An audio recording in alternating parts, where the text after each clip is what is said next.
Barváři.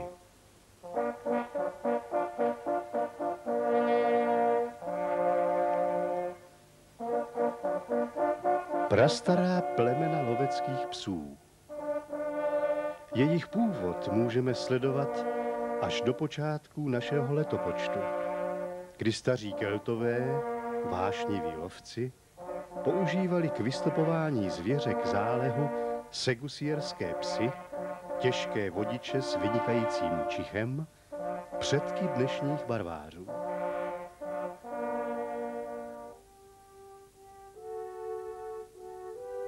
Vy všichni, kteří jste se rozhodli pořídit si a vychovat barváře a zařadit se tak mezi pravodatné lovce velké spárkaté zvěře, vy všichni mějte stále na paměti slova pana Bergiéna.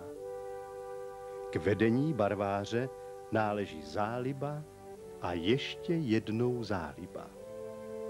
Ten, kdo není ochoten vynaložit veškeré své tělesné síly, ba dokonce i zdraví, kdo z lásky k věci není ochoten obětovat i spánek, dej pryč prsty od dlouhého barvářského řemene.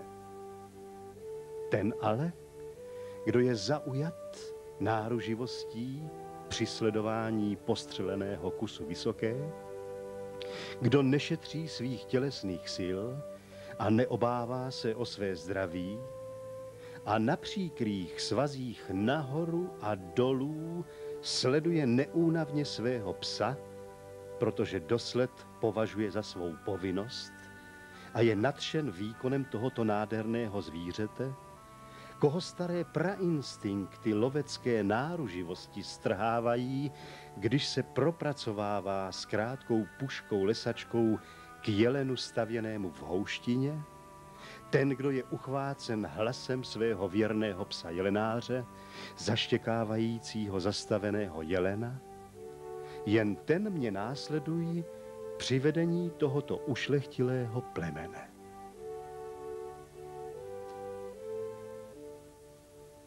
V dnešní době využíváme v naší lovecké praxi těžšího hanoverského barváře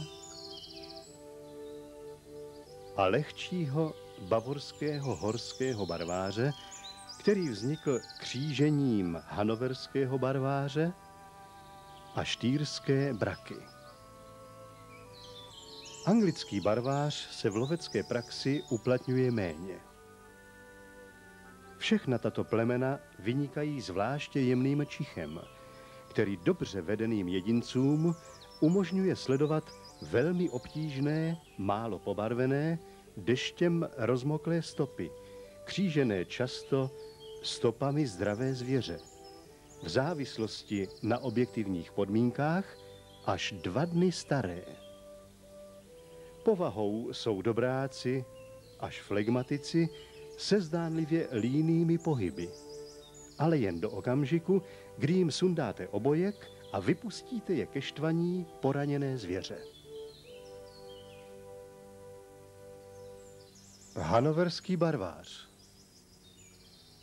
Díváme se na hanoverského barváře, který je typickým představitelem svého plemene. Obdélníkového rámce, suchého krku, dobře vsazeného do lopatek, hřbet je pevný, rovný, mírně se svažující k zádi. Prut je dobře nasazený, nesený vodorovně nebo šikmo dolů. Hrudník je hluboký, břicho vtažené. Přední i zadní končetiny jsou rovné, správně zaúhlené. Klapy jsou uzavřené, lžicovitého nebo kočičího tvaru. Mechanika pohybu je výborná. Hlava je ušlechtilá, lebeční partie k partii mordy je v poměru 50:50%. Správně vysoko nasazený závěs dosahuje ke špičce nosu. Oko je tmavohnědé, oční víčka jsou správně uzavřena. Osrstění je standardní hrubší, na spodní části těla je poněkud jemnější, na spodní části prutu je osrstění hrubší.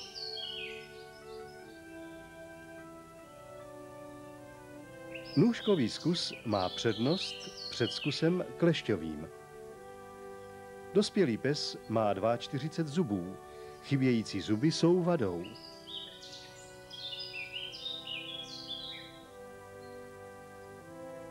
Taktéž i předkus nebo podkus. Bavorský barvář se od hanoverského barváře liší zejména celkově menší hmotností, tvarem hlavy, hrubostí osrstění s možným zabarvením. Klabonosá morda je uší a není tak tupě zakončená jako u hanoverského barváře. Protože má menší velikost pisku, ústní koutek je méně výrazný a stop je zřetelný. Osrstění je taktéž hrubé, husté, ale jemnější než u barváře hanoverského, je však bez žíhání s tmavou maskou. K barváři patří neoddělitelně specifické pomůcky, nutné k výcviku a k práci. Každý pes musí mít svůj vlastní obojek a řemen. Obojek je široký, podšitý, s měkkými okraji, opatřený obrtlíkem, který je umístěn tak, aby přeska obojku byla po straně krku psa a nepřekážela mu, když zalehne do řemene.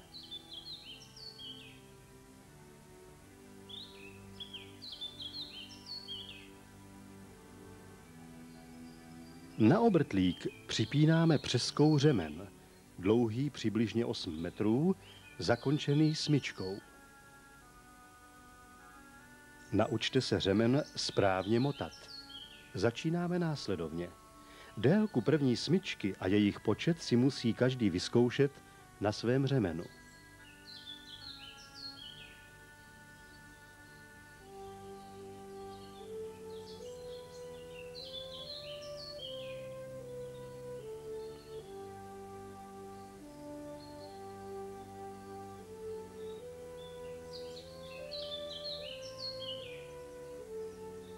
Před vrcholem poslední smyčky začneme řemen omotávat kolem svazku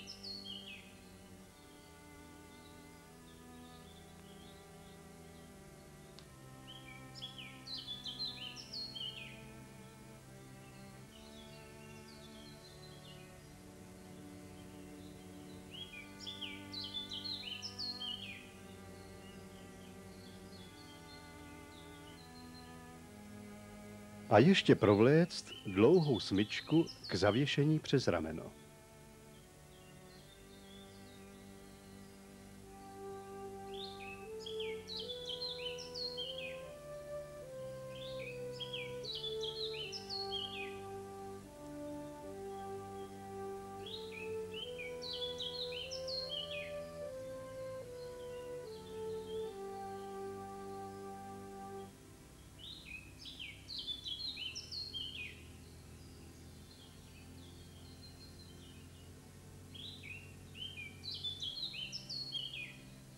Takto naměříte její správnou délku. Úhledně smotaný řemen není jen záležitostí funkčnosti, ale i estetiky a je jistým obrazem vůdce psa.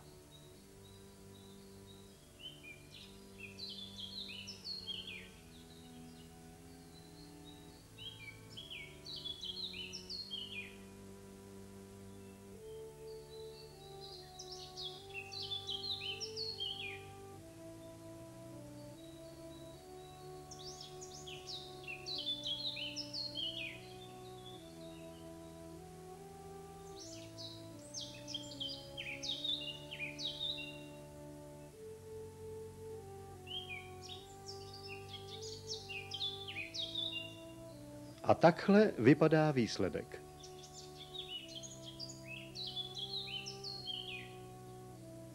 Správně smotaný řemen vám nebude překážet a můžete jej libovolně zkracovat nebo prodlužovat, případně úplně rozvinout, aniž byste uvolnili psa.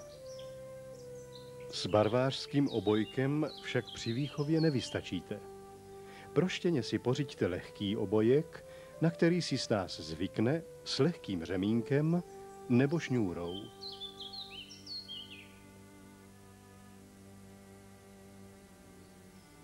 Pro výcvik tvrdého psa použijete při výcviku poslušnosti stahovací obojek.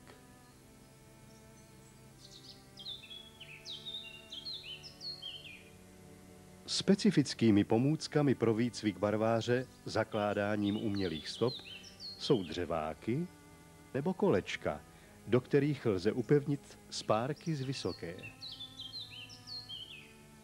Spárky jsou zajištěny hřebem a staženy mezi dvě poloviny dřeváku šrouby.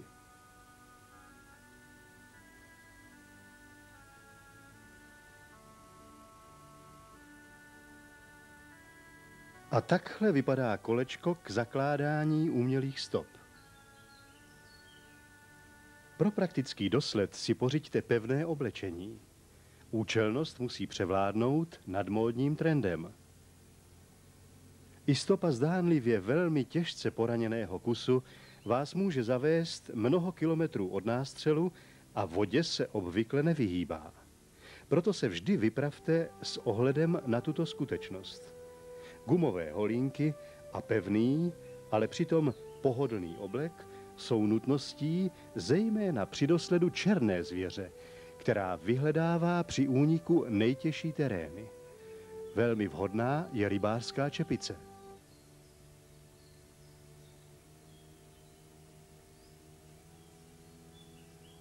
Nebo trhačská kukla, která zabrání padání jehličí za límec. V zimě přijde vhod lesnická zimní čepice.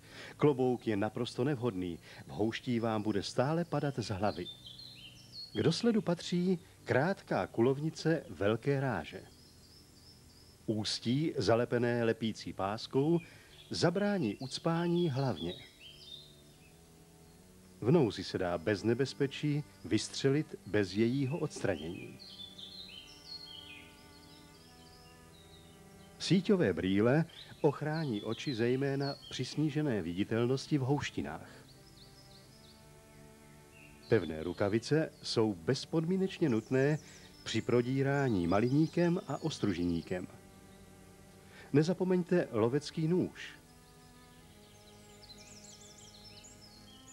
Bílý kapesník k zjištění barvy, hodinky baterku,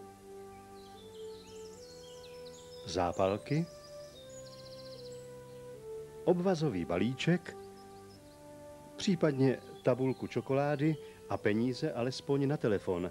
Nikdy nevíte dopředu, kdy a kde práce skončí.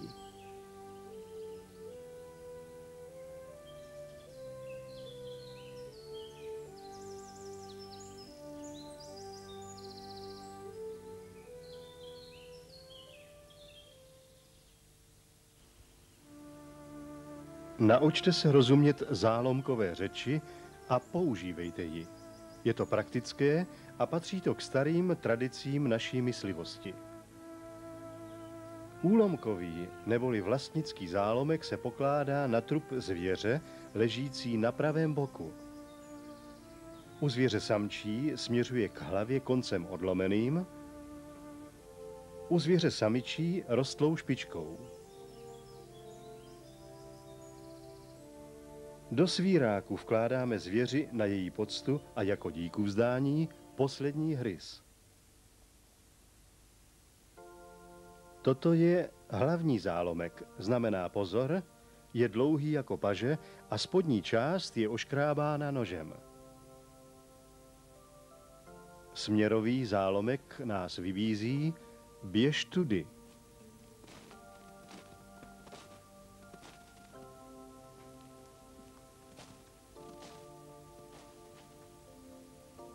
Nástřelový zálomek má odlomenou špičku.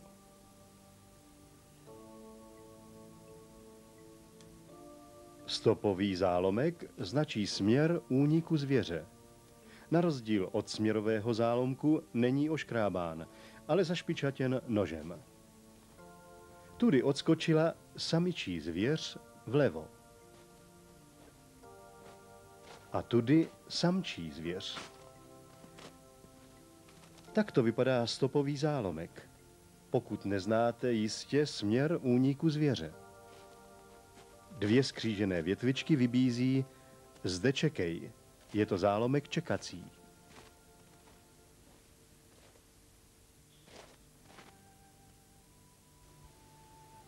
Pokud jste se rozhodli, že máte chuť i podmínky k výcviku barváře, kupte si štěně zásadně čistokrevné s průkazem původu, po kvalitních rodičích. Jedině takové s velkou pravděpodobností splní vaše očekávání, pokud budete výcviku věnovat náležitou pozornost. Odebrat štěně od feny byste neměli dříve než v 8. týdnu. Hezký, ty štěňátka. Já bych si raději vybral pejska, ale nevím, který bych si vzal, Milane. Musíš mě poradit. No, musíš samozřejmě z těch dvou pejsků vybrat si takovýho, který je nejhlasitější, nejvíc takový energičtější, který má hezkou hlavičku, který má dlouhý závěs, zhruba tak asi po špičku toho nosu, který je normálně nejživější a má prostě v sobě energii, no. Tady tenhle se mě líbí. Milane, prosím tě, ale ještě kdybys měl tak mohl zhodnotit. No, podívej se, má krásný, normálně nůžkový zkus, takže předpoklad, že to takhle bude dál a že bude mít normálně ty nůžky v dospělosti. Podíváme se ještě na dílku slecha, aby sahla takhle, vidíš tu, až po normálně špičku nosu, což je taky velice pěkný. No a ještě prohlídneme teda tetovací číslo, aby jsme si vzali správný štěně podle správného průkazu teda původu. Takže to tetování tady v té kolenní řase je 35,84. Pane Stývlo, souhlasí to tam? Ano, souhlasí, 35,84. Takže to je dobrý. Nezapomeňte se informovat o odčervení štěňat, očkování a dosavadním způsobu krmení, co do množství a složení potravy. Tak já bych vám chtěl ještě k tomu popřát hodně úspěchů s tímto pejskem, No, hory dole, kterýho jste si vybral. hory dole. Tak taky gratuluju ti a ať ti slouží spokojeností. Nejvhodnější ubytování psa je v psinci, který má mít své náležitosti a nesmí se proměnit ve vězení.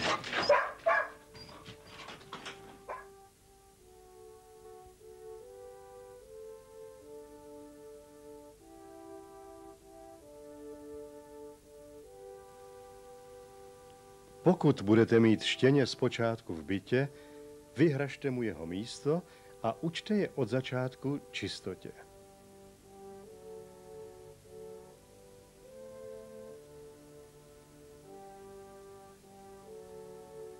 Před vykonáním tělesné potřeby vždycky hledá a čenichá. Snažte se nepropást tento okamžik a vyneste je ven, vždycky na stejné místo.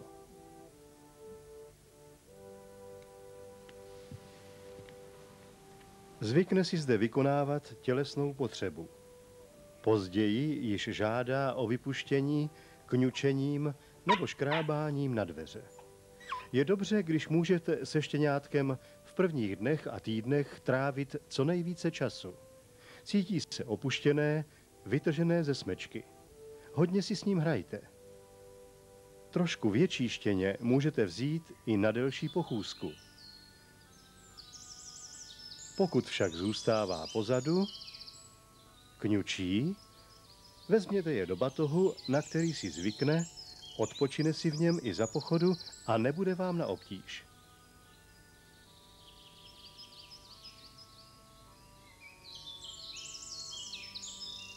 Při každé příležitosti studujte povahu štěněte.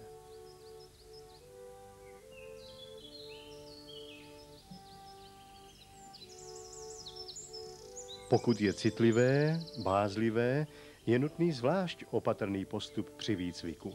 Co za několik vteřin v afektu pokazíte, budete dlouhé týdny napravovat. Překonaný je názor, že s výcvikem barváře máme začít až v roce stáří. Naopak, štěně je nejvnímavější v 5. až 15. týdnu a v 16 týdnech je vývoj mozku ukončen. Jen intenzita výcviku musí odpovídat stáří štěněte. V raném věku se musí podobat hře.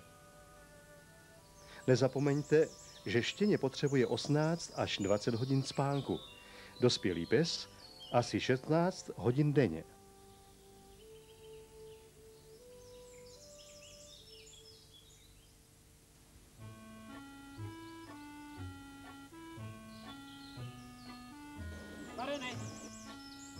Oslovujte je vždycky stejným jménem a volejte je k sobě. Rádo přiběhne za vámi, protože se na pánovi a vůdci smečky cítí závislé.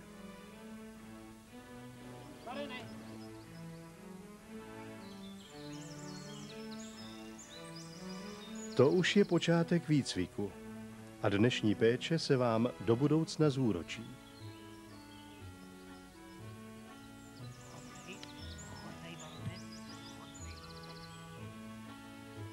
Když štěně radostně přibíhá při vyslovení svého jména, můžete začít s výcvikem další disciplíny – vodění na řemeni. Když mu nasadíte na krk poprvé volnou gumičku nebo připnete lehký obojek, zpočátku si toho ani moc nevšimne.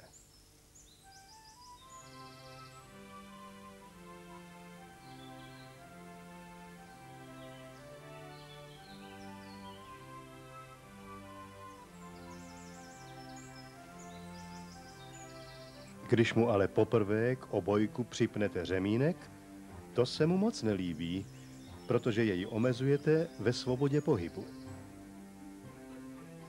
Nedá se ale nic dělat, musí si zvyknout. Nedovolte, aby štěně řemen hryzalo. Zpočátku netrapte štěně tímto cvikem dlouho, ale pravidelně jej několikrát denně opakujte, až bude obojek a řemen považovat za naprostou samozřejmost. Postupně je učte chodit u levé nohy tak, aby nepředbíhalo, ani nezůstávalo pozadu. Pokud předbíhá, opakujte povel k noze a trhněte vodítkem. U nepodajného, tvrdého psa budete možná muset použít i proutku, kterým jej lehce klepnete přes slecho nebo přes čenich. Nikdy ho netrestejte rukou nebo vodítkem. Každý cvik přivedete k dokonalosti v trvalém návyku častým opakováním. Zastavíte-li se, musí se bez povelu zastavit i pes. Pro stejný cvik používejte vždy stejného povelu a gesta. Voďte psa na řemeni po úzkých lesních stezkách a hustým porostem. Nepřipusťte, aby zabíhal za stromy ani v případě, že procházíte těsně kolem a s povelem za paty jej nuťte, aby se zařadil za vás. Při překonávání překážky musí počkat a přeskočit ji až po vás. Když skončíte s cvikem, uvolněte psa z řemene a dejte mu povel volno. Tomu se většinou naučí rozumět už na poprvé. Nechte ho proběhnout s obojkem na krku. Sundání obojku si v pozdější době bude spojovat s pokynem ke štvaní. Dalším cvikem je uposlechnutí povelu sedni. Když už štěněti nedělá potíž chodit upoutané na řemeni, postavte se vedle něj, dejte mu povel sedni a současně jednou rukou zatáhněte za vodítko směrem nahoru a druhou rukou zatlačte na záď.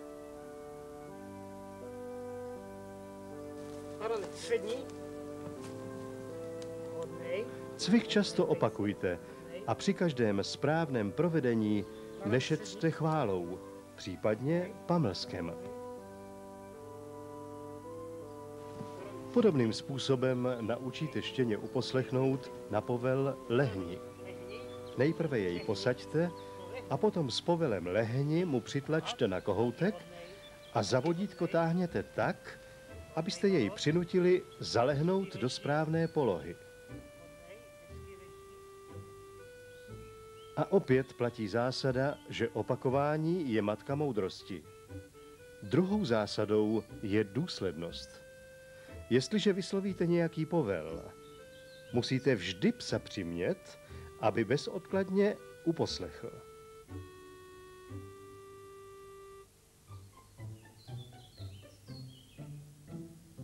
Procvičování ukončete v okamžiku, kdy se začne u psa projevovat nepozornost, nezájem a roztěkanost. Bezchybným provedením cviku, který již dobře ovládá, a dejte mu volno. S novým cvikem začněte až tehdy, jestliže jste si jisti, že štěně bezpečně rozumí povelu předešlé disciplíny. Jestliže se štěně chová spořádaně na řemeni a rozumí povelům sedni a lehni, můžete začít s výcvikem v odložení. Přistupujte k výcviku svého barváře pouze tehdy, jste-li klidní, vyrovnaní a nepotřebujete-li se odreagovat výcvikem od svých problémů. Najděte si slunečné, suché místo v klidném zákoutí známého prostředí, položte si tam batoh nebo kabát, odložte na něj štěně unavené předchozím výcvikem a pobíháním, dobře jej uvažte a s povelem odložený se pomalu pozadu vzdalujte. Odejděte na poprvé jen několik metrů tak, aby vás štěně viděl.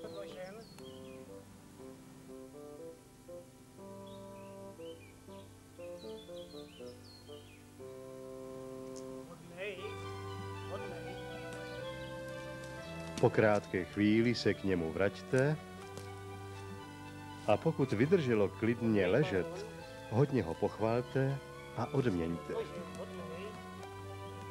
Má-li pes snahu osvobodit se překousáním vodítka, lze s úspěchem použít k upoutání řetízku.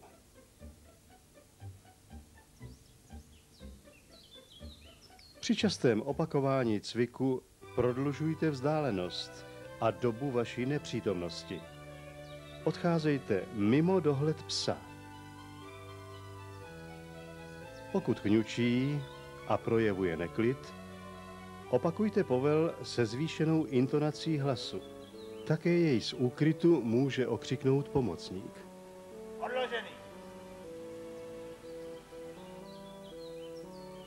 Když se pes ubezpečí, že se pro něj vždycky vrátíte, vydrží klidně ležet mimo váš dohled půl hodiny i déle.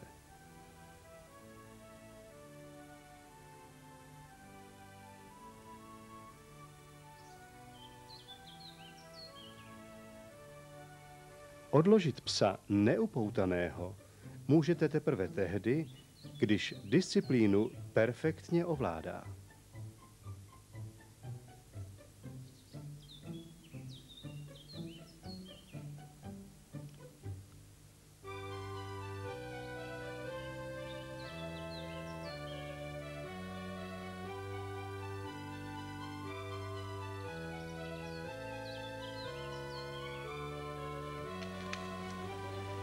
Později během odložení vystřelte.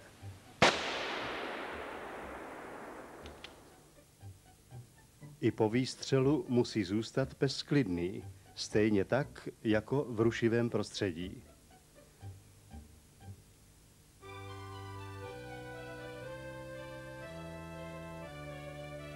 Vracejte se pro psa aspoň občas z jiného směru, než kudy jste odešli. V letních měsících, když se voda prohřeje, naučte psa vstupovat beze strachu do vody. I to se mu bude v pozdější praxi hodit. Nenuťte ho a nepoužívejte násilí, ale pohoďte mu do vody oblíbenou hračku, běžte mu příkladem. Zvedá-li zpočátku přední tlapky nad vodu a stříká si do světel, podržte mu nad nimi ruku. Budete-li trpěliví a využijete-li každého slunečného dne, určitě si pes na vodu zvykne. Koupání v nepříliš studené vodě je pro něj zdravé a praktický dosled často končí ve vodě, kam se před psem poraněná zvěř ráda uchyluje.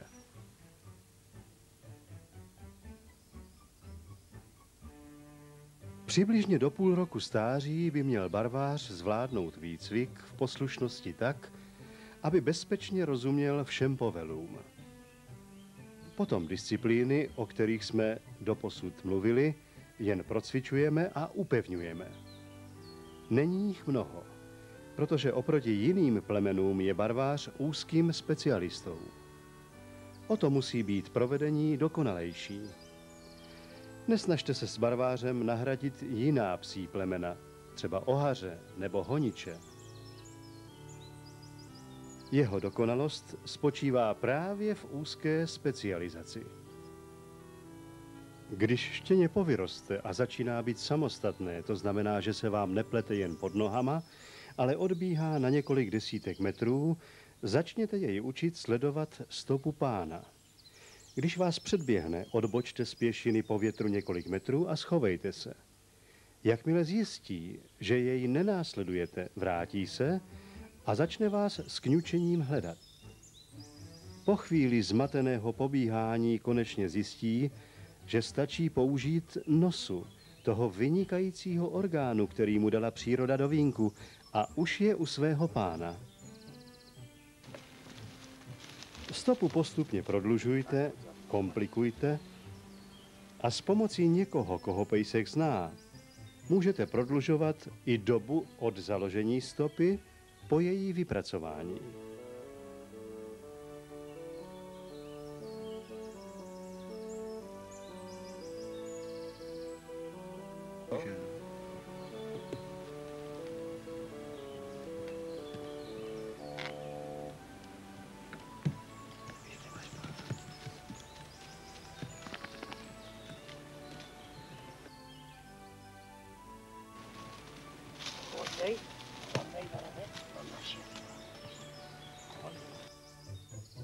Těžiště práce barváře spočívá ve sledování starých, nepobarvených stop. Tím se odlišuje od ostatních plemen cvičených na barvu. Tam, kde poraněný kus přestává barvit, tam, kde si ostatní plemena neví se stopou rady, tam nastupuje barvář cvičený na nepobarvené stopě se svým vynikajícím nosem. Práce na stopě je mu vrozená. Stačí tuto vlastnost od malička rozvíjet. Začněte již od štěněte současně se začátkem výcviku v poslušnosti.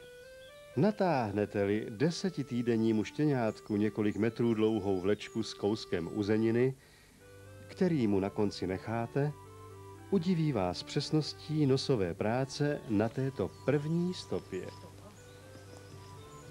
Už od prvních týdnů života si povel stopa spojí s nutností sklonit hlavu k zemi, použít nos a s představou něčeho příjemného na konci stopní dráhy.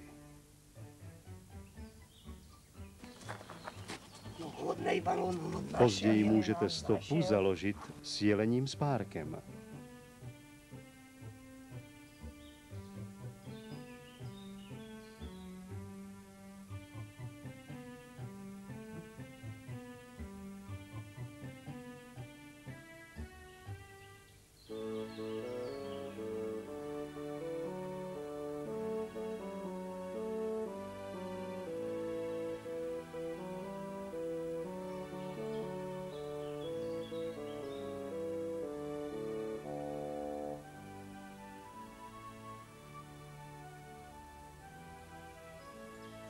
Zpočátku musí být kratičká, aby štěňátko vždycky došlo na konec.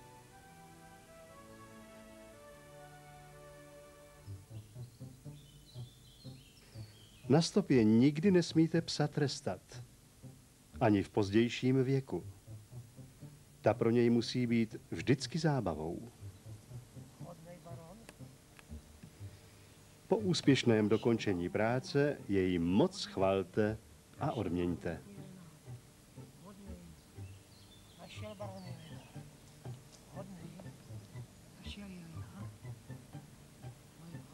Už v raném věku se projeví vrozené schopnosti štěněte v tom, že má snahu ukázat a sledovat stopy zvěře. Když při pochůzce revírem narazíte na stopu vysoké, dančí nebo muflonní zvěře a pes vám je ukáže, uvolněte mu řemen a dovolte mu je několik metrů sledovat.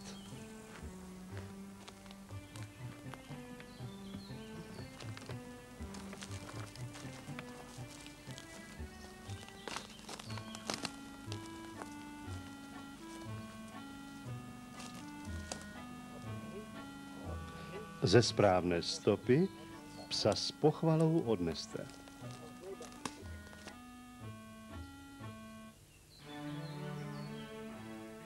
Protože takových příležitostí k výcviku je stále méně, využijte i uměle založené stopní dráhy. Dobře poslouží i spárek z dančete přivázaný k holi. Stopní dráhy můžete zakládat i sami, ale je vhodné občas požádat o spolupráci někoho cizího. Jejich velkou výhodou je, že můžete libovolně volit délku, složitost i stáří stopy a při pečlivém značení znáte také přesně její průběh. Stopy zakládejte s větrem v zádech nebo s bočním větrem v nepříliš zabuřeněných porostech. Kolem stopní dráhy se po určitou dobu drží pachový tunel. Nepatrné částice volně se vznášející ve vzduchu. Ty, než je rozfouká vítr, umožňují psovi sledovat stopu s vysokým nosem. Proto přejděte co nejrychleji na stáří stop 4 hodiny a více. Uvidíte, že ty bude sledovat přesněji. Opět postupujte od jednoduchého ke složitějšímu, abyste pejska nepřetěžovali a umožnili mu vždy dojít do finále, kde nalezne dřeváky se spárky, jde kus vysoké, nejraději však ulovený kus zvěře, ze které jsou spárky. Sledování stop zdravé zvěře je základ výcviku. Takovou stopní dráhu snadno najdete třeba na jetelišti v ranní rose.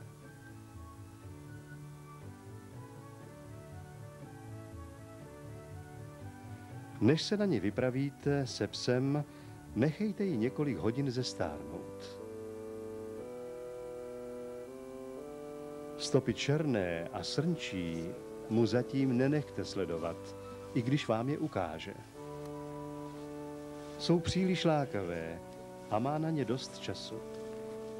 Stejně tak stopy, které nedokážete identifikovat. Nechejte psa sledovat stopu, dokud jste si jisti, že jde správně. Potom jej odneste. Z nesprávné stopy se pes odtahuje.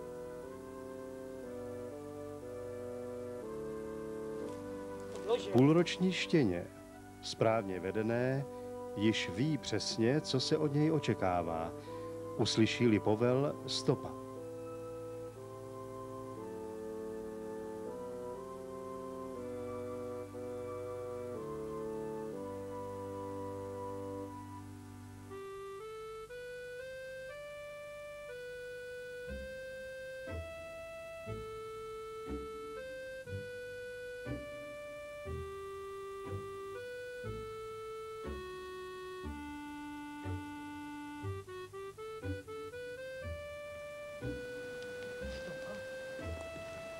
Dokáže sledovat stopy 4, 6 i 12 hodin staré, dlouhé několik set metrů.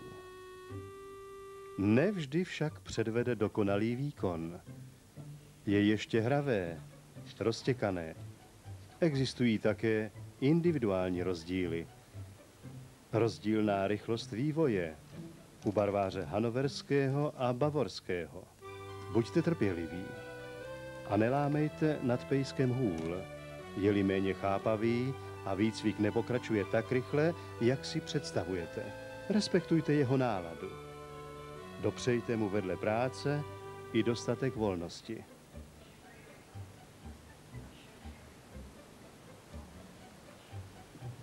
Ke kontaktu psa s ulovenou zvěří využijte každou příležitost.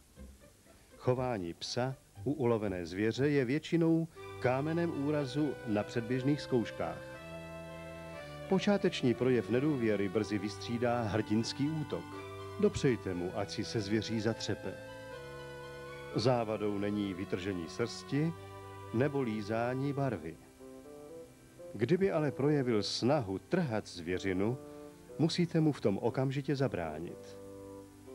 Načínání odvyknete psa důsledným výcvikem.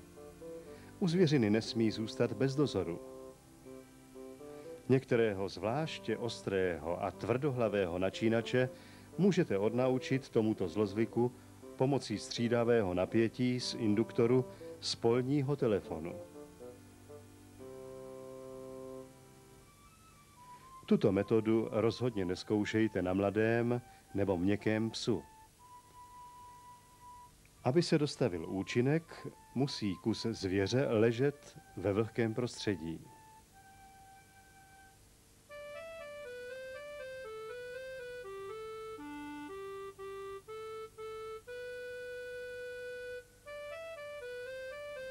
Induktor ovládejte z úkrytu v dostatečné vzdálenosti, aby vás pes neviděl.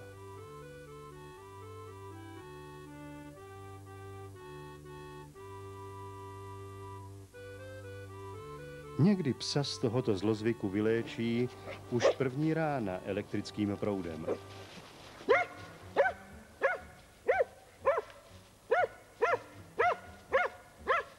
Buďte ale opatrní. Existuje riziko, že můžete také psa natrvalo zradit.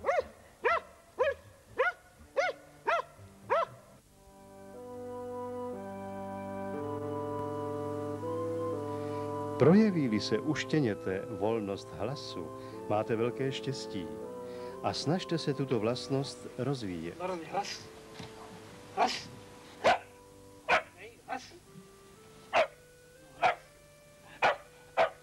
Naučte ho spolehlivě a nepřetržitě hlásit na povel.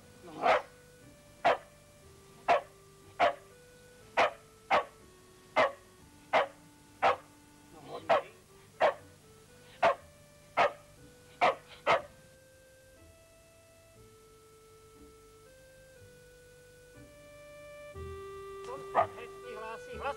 Baroni, hlas. Hodnej. Baronku, hlas. Častým opakováním tohoto cviku, zejména pak u zvěře, vychováte spolehlivého hlásiče.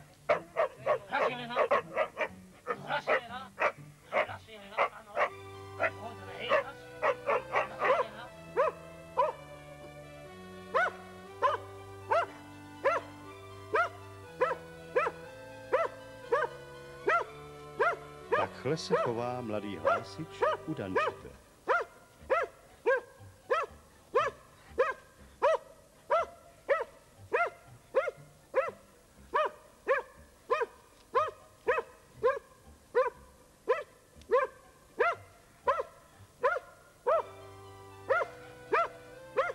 Ne každému psovi dá příroda takovéto vlastnosti do vínku. Potom jej raději naučte oznamování. Několik desítek metrů před koncem stopní dráhy, kde leží kus zvěře, vypusťte psa sejmutím obojku. To si již musíte být jisti, že nebude zvěř načínat. Dopřejte mu, ať se se zvěří potěší, a pak ho přivolejte. Když se vrátí, moc jej chválte. Odměňte pamlskem a pošlete zpět ke zvěři. Popojděte blíž a opět psa přivolejte. Rychle se naučí pobíhat sem a tam mezi dvěma lákadly, ulovenou zvěří a vámi s pochvalou a pamlskem. Oznámit nalezení ulovené zvěře vám může štěknutím, vyskočením na prsa, zataháním za kabát. Musí to však být zřetelný signál. Disciplína se dá cvičit i bez zvěře.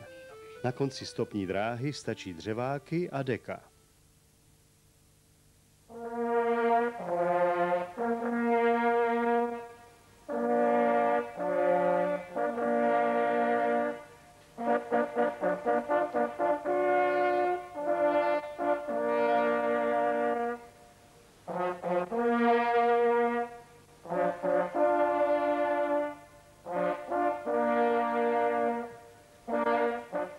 Předběžné zkoušky barvářů jsou vyvrcholením výcviku mladého psa, kde prokazuje svoji loveckou upotřebitelnost a vrozené vlohy, které jsou důležitým činitelem při čistokrevném chovu.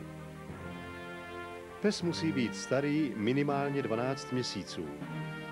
Je to psí maturita, slavnostní událost, ke které proto přistupujte za dodržení všech mysliveckých tradic. Psa veďte na řádném barvářském obojku a řemeni. Nepodceňte ani takovou zdánlivou maličkost, jako je řádné myslivecké ustrojení. Nezapomeňte kulovou zbraň a náboje, průkaz původu, potvrzení o zdravotním stavu psa a bezinfekčnosti prostředí, ve kterém žije, ne starší 5 dnů, veterinární potvrzení o očkování proti vzteklině a psínce, ne mladší než 3 týdny a ne starší 1 roku. Mějte u sebe také platný zkušební řád.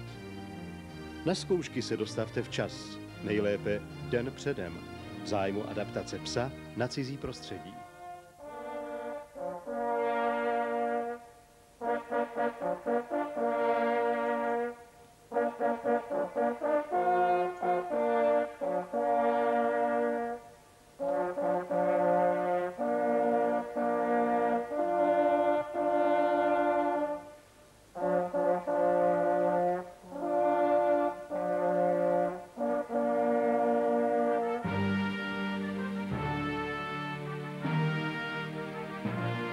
Před každou disciplínou se rozhodčím ohlaste.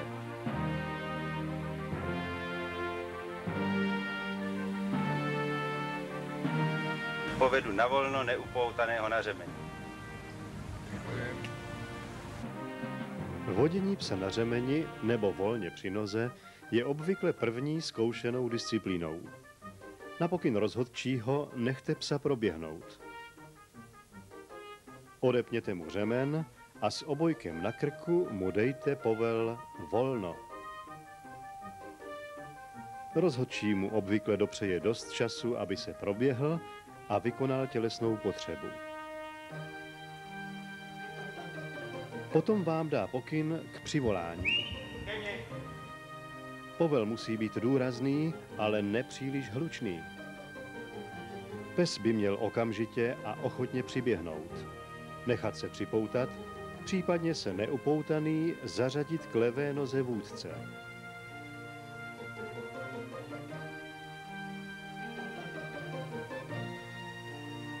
Při chůzi terénem musí jít těsně u vaší levé nohy. Nesmí předbíhat ani zůstávat pozadu. Neporušíte pravidlo myslivecké etiky, když si zbraň přehodíte na pravé rameno, abyste psa netloukli pažbou po hlavě. Při překročení překážky jde první psovod, pes počká, potom teprve překážku přeskočí.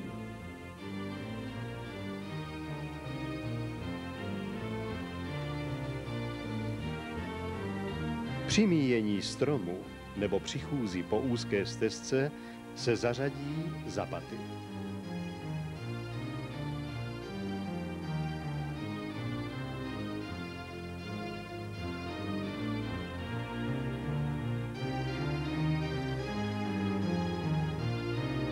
Zastaví-li psovod, musí se bez povelu zastavit i pes.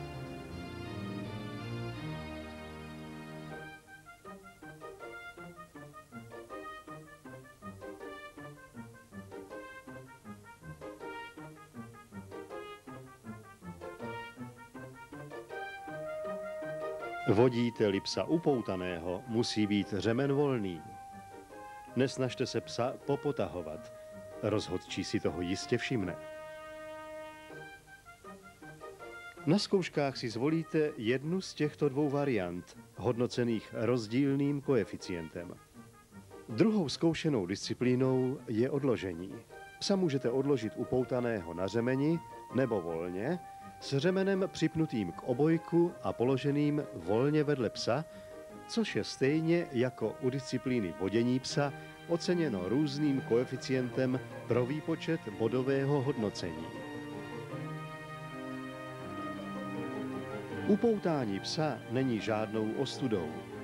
Pozor, uvědomte si, že pes je v cizím exponovaném prostředí a jinak chvályhodná snaha po nejvyšším bodovém hodnocení bývá často draze zaplacena.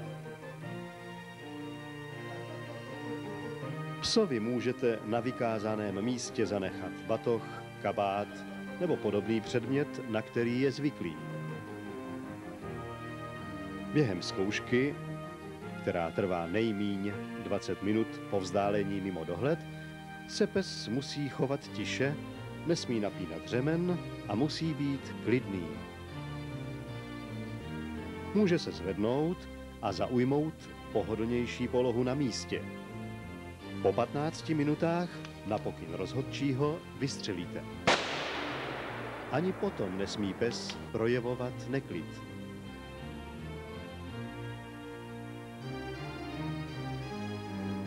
Stěžejní disciplínou je práce na umělé, nepobarvené stopě jelení, dančí nebo mufloní zvěře. Páni rozhodčí, pes Argo Kalma, vůdce Musil, jsme připraveni předvést disciplínu stopa.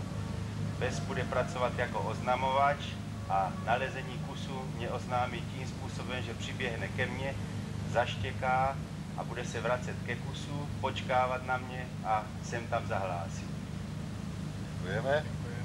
Prosím pěkně, odložte si psa, kolega vás odvede na nástřel. Přivádíte-li psa na nástřel, provádějte vždy stejný rituál. Při výcviku, na zkouškách, jako při praktickém dosledu. Nejprve odložte psa tak, aby vás viděl, a ověřte si nástřel. Je označen nástřelovým zálomkem s odlomenou špičkou. Směr úniku zvěře je označen stopovým zálomkem.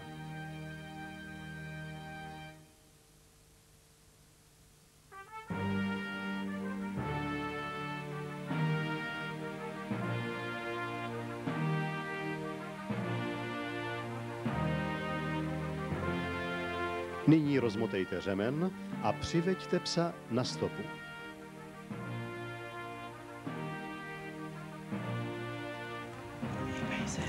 Dopřejte mu čas, aby si řádně ověřil nástřel.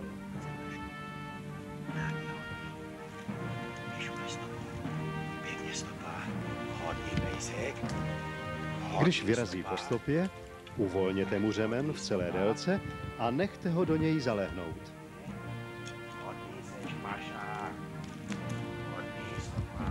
Stopa je nejméně 500 metrů dlouhá a minimálně 5 hodin stará.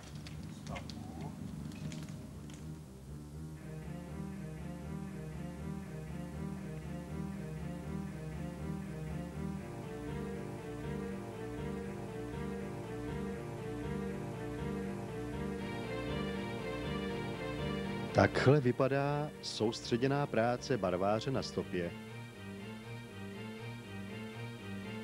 Každý pokus o korekci psa by byl na závadu. Pes může ukázat křížící stopy, musí se ale sám vrátit a pokračovat v práci. Při každém sejítí ze správné stopy dál než na délku barvářského řemene bude rozhodčím vrácen se snížením známky o 1 stupeň.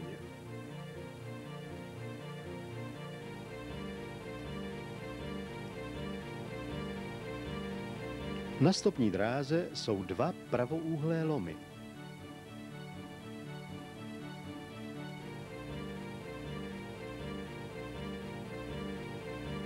Přibližně 100 metrů před koncem stopy je zálomkem označeno lože.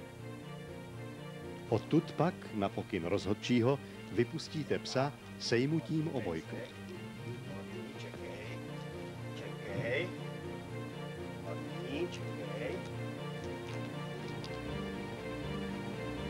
Ještě dělej. Zbytek stopy musí vypracovat samostatně. U zvěře musí pes projevit zájem, nikoli strach. Kus si ověří. Není na závadu, když s ním z přemíry temperamentu zatřepe a vytrhne trošku srsti. Nesmí se ale snažit roztržením deky dostat ke zvěřině a trhat ji. Takové počínání by jej z dalšího posuzování vyřadilo.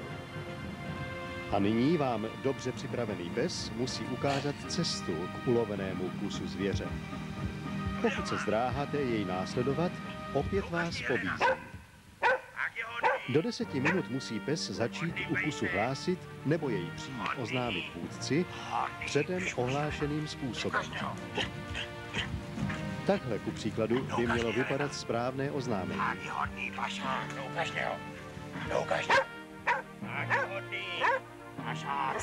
Hodný pejsek. Hodný, pojď na řadu.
Je zdvořilostí část úlomku předat ženám přítomným v koroně. Dovolte, abych vám předal část úlomku jako dík za účast. Znovu zdar.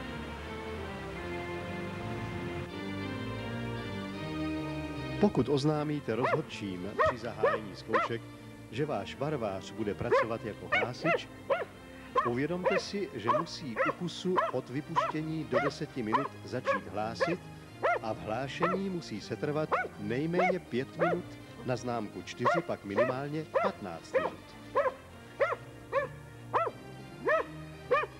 Chuť do práce se hodnotí v celém průběhu zkoušek. Výměna zkušeností a zážitků, včetně společenského posezení, patří k věci.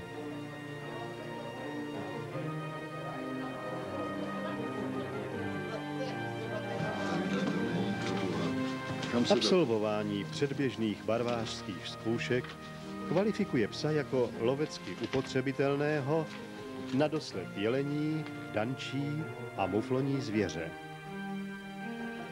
A nyní je na vás, abyste mu dopřáli co nejvíc pracovat a tím získávat praktické zkušenosti, abyste dobré návyky utvrzovali i nadále na umělých stopách. Neodmítejte žádnou práci a nekritizujte zbytečně střelce.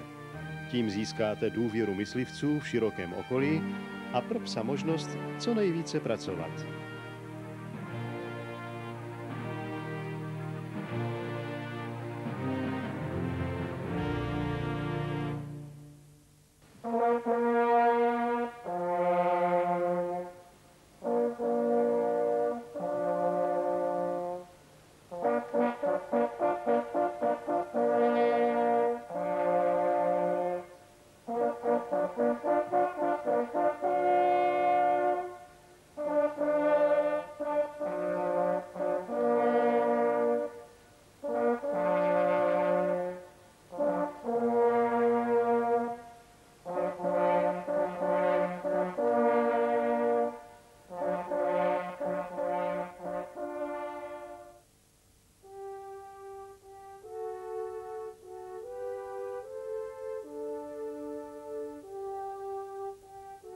Individuální hlavní zkoušky barvářů jsou pro plemena barvářů nejvyšším typem zkoušek.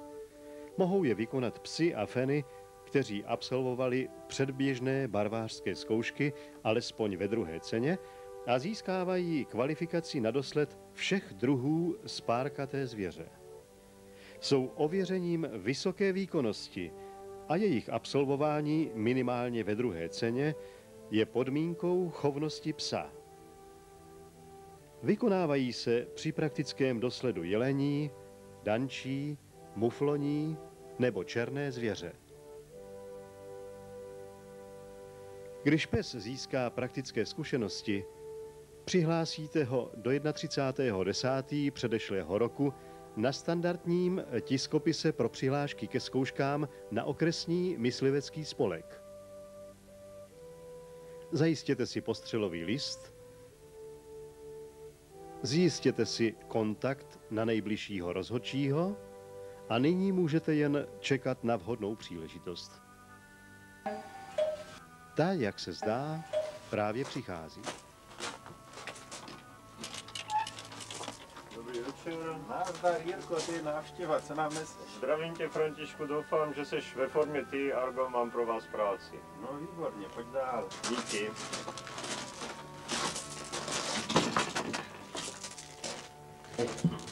Se posadí, Jirko, a vypravuj, co pak se stalo? Děkuju, no, Františku, mám problém. Střílel jsem tak zhruba okolo 5 hodin na lončáka u jedle. No, výsledek je ten, že to bude asi složitější dohledávka. Já ti samozřejmě rád pomůžu s Argem a docela se mi to hodí, já bych potřeboval s ním udělat individuálky. Já mám předběžně domluvenýho pana Tomáška, že mě ho posoudí. To znamená, teď mě neříkej žádný podrobnosti, já ti donesu postřelový list. Prosím tě, proštuduj si to doma a vyplň to se všema podrobnostma, který znáš. A já bych navrhoval sejít se u té jedle zítra, řekněme, v 8 hodin ráno. Já seženu pana Tomáška, doufám, že se mě to podaří. Zástupce OMSu budeme potřebovat jako svědka. Pokud bych nikoho nesehnal, ty samozřejmě půjdeš s náma, takže bys tam byl jako zástupce majitele revíru. No a doufám, že se nám podaří prase najít. No, tak to já doufám taky, pochopitelně tam budu u té jedné a s velkým napětím budu čekat na to, jak ta práce dopadne. Noze.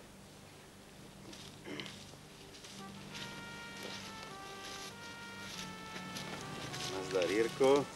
Nazdar. Dovolil, abych ti představil pana Tomáška, Zdravím vás, pane rozhodčí. Jirka Weber. Zdravím tě, Kvido. Nazdar. Tak pojďte, půjdeme se podívat na nástře.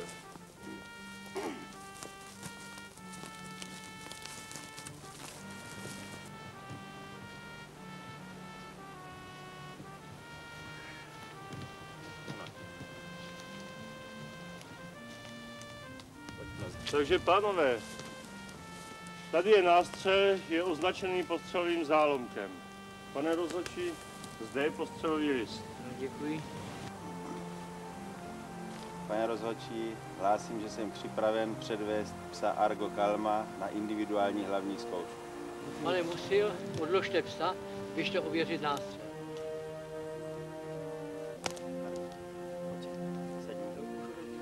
Jo.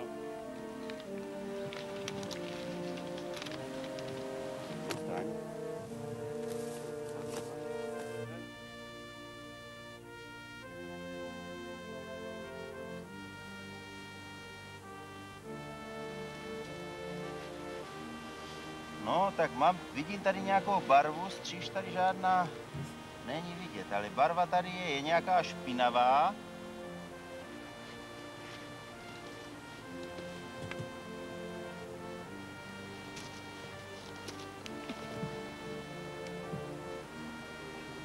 Tady je taky kapička barvy.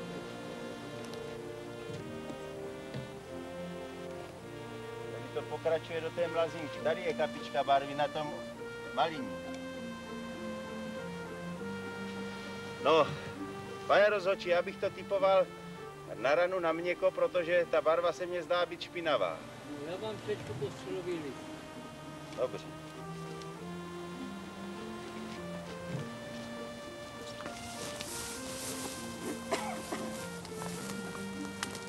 Jméno střelce inženýr Weber Jiří, Den a hodina postřelení 5.11.96, 17 hodin, druh zbraně, kulovnice 7x57, místo označení, název jedle, druh zvěře postřelený je to lončák, byl sám a jak značila zvěř, tak značila odskočením jako zadní komora. Směr úniku, nejkratší cesta k huštině. Zvěř utíkala sama. Na nástřelu bylo velmi málo barvy, špatná barva. Označení zálomkem. Počasí bylo jasno, sucho, asi kolem 10 stupňů Celsia. Podepsaný střelec inženýr Béban Jiří. Prosím, započneme s dohledáním. Čekej. Sedni. Sedni. Čekej. Zůstaň, čekej.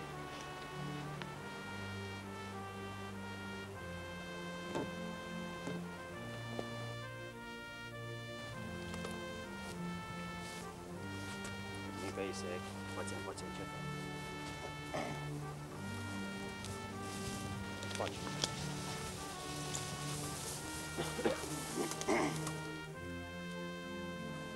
Stop, ukaž ho. Tak je hodný stopa. Obě stopa. Hodný pejsek, ukaž stopa. Tak je hodný. Stopa ukaž. Stopa.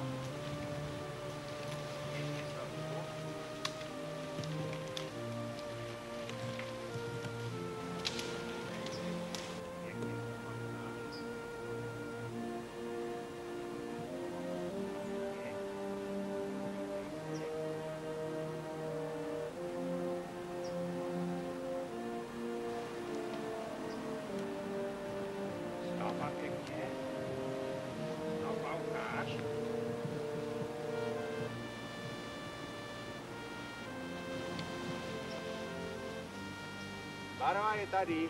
Ano. Stopa. Stopa pěkně, hodný. Jež ukaž stopa. No ukaž stopu. Tak je hodný. Vybitou zbraň má jen psovod. Psovod vede psa na rozvinutém řemeni. Nechává si však rezervu v délce pro případné povolení psovi při překonávání překážky.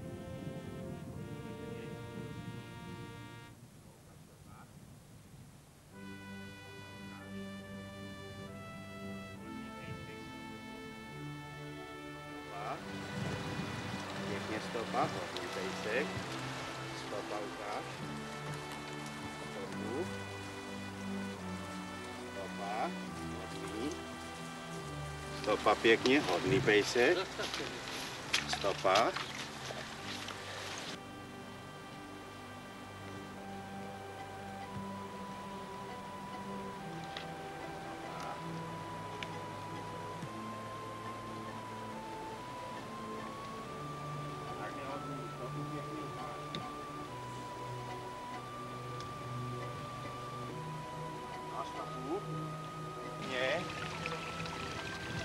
Stopa. Stopa pěkně, hodný pejsek. Stopa. Hodný. Ukáž. Stopa. Ukáž stopu. Stopu pěkně, hodný pejsek. Stopa ukáž. Stopa ukáž. Hodný. No, ukáž mě stopu. Stopa ukáž. Hodný pejsek seš. Ukáž mě stopu. Ukáž stopa. Stopu ukáž.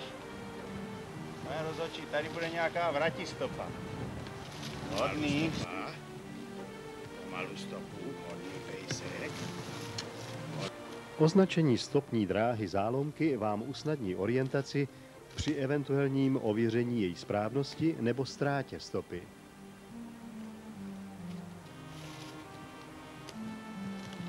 Pěkně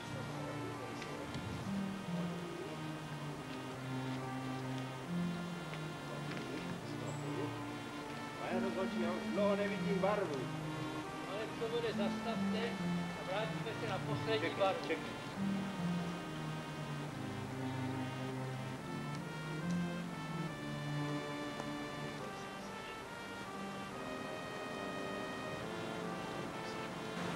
Nemáš to? Znovu pěkně, tak je hodný pejsek. Hodný stopa. Hodný pejsek. Jdeme stejnou cestou, jdeme dobře.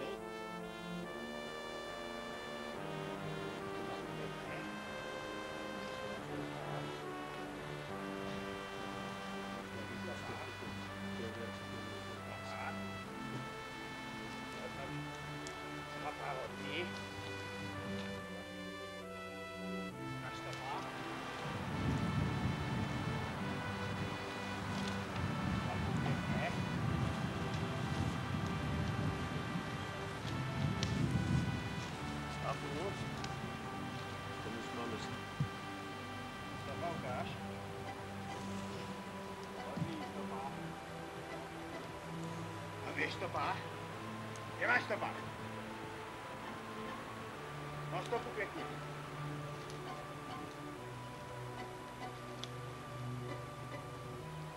Hodný, stopu.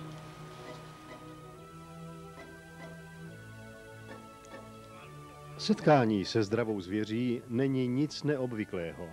To však nesmí psa odradit od sledování správné stopy. Hodný, stopa. Stopu. Hodný seš. Stopa.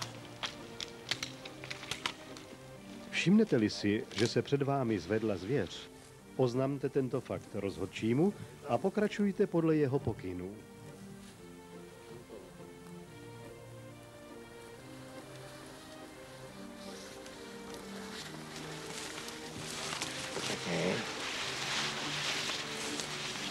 Tak jsou ulože, pane rozhodčí. Ano, barva. Je tady barva, tady je. Tak vypuste psa.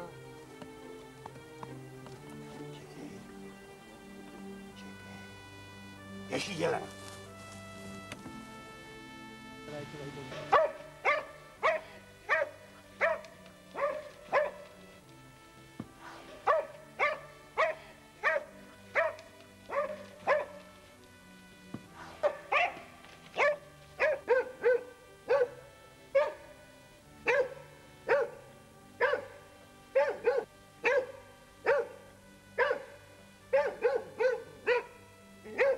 Ke stavěné zvěři je třeba postupovat velmi obezřetně a s dobrým větrem.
Pane rozhodčí, oznamuji vám ukončení dosledu divočáku.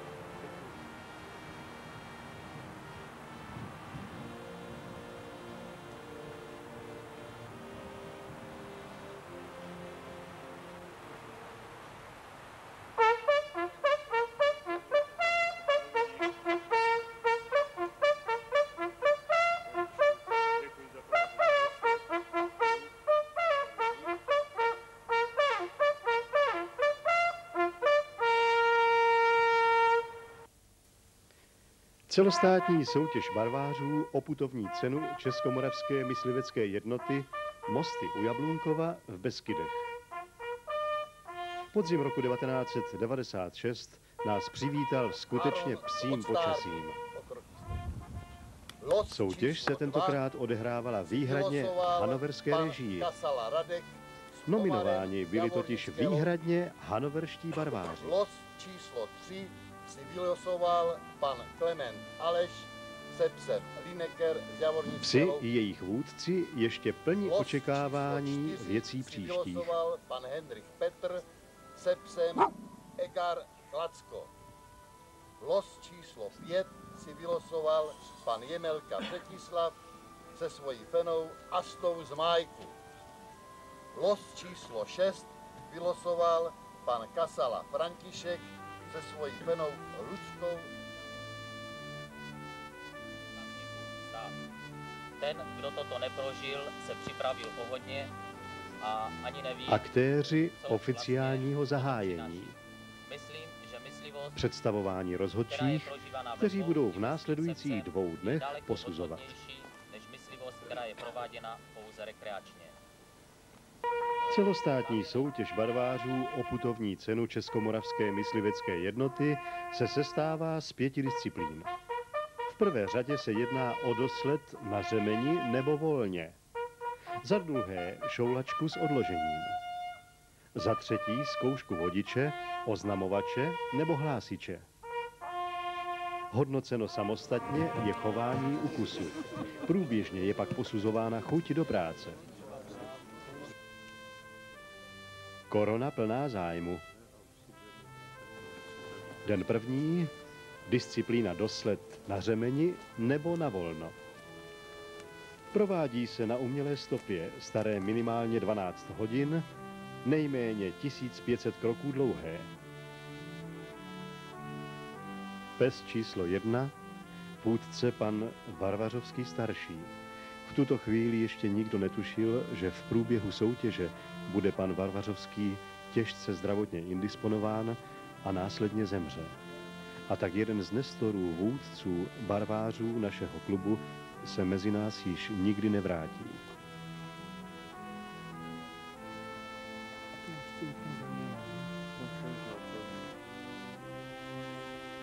Začátek disciplíny dosled na řemeni.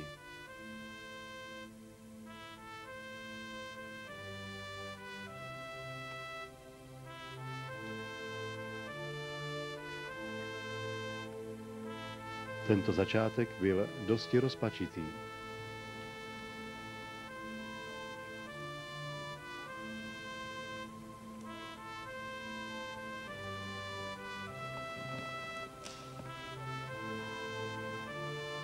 Jsme v závěru stopy. Pes přichází ke zhaslému kusu vysoké, jde na řemeni, sledován svým vůdcem.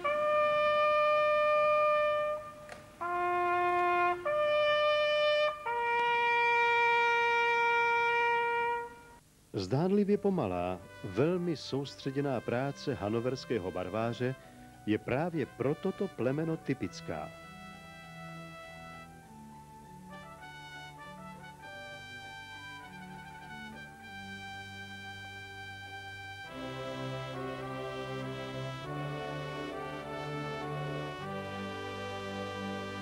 Závěr dosledu na řemeni v podání dalšího ze soutěžících. Fanfára oznamuje úspěšné dokončení dosledu.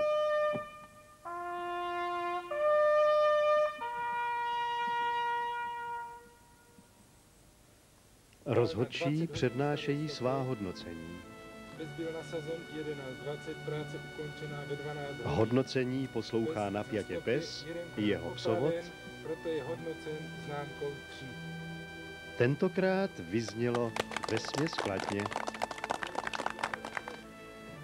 Další disciplínou je šoulačka s odložením. Tato disciplína se skládá ze 3 samostatně známkovaných předmětů. Asi takto se při šoulačce má chovat dobře vedený pes.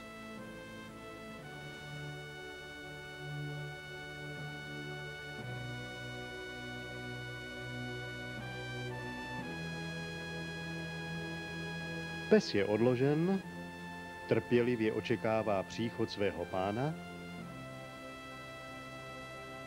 na výstřel reaguje, ale je ukázněný.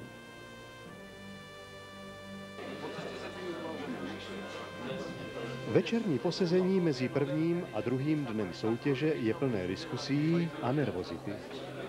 Přesto takové setkání není nevýznamnou stránkou kynologické akce.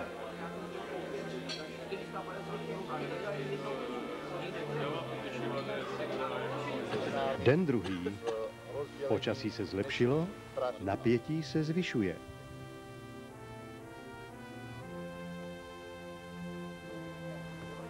Začátek takzvané krátké stopy. Zkouší se na umělé stopě, nejméně 400 metrů dlouhé, staré alespoň 2 hodiny. Před započetím disciplíny vůdce nahlásí rozhodčímu kvalifikaci psa. Zkouška vodiče, oznamovače nebo hlásiče. Po 200 krocích je na stopě vyznačen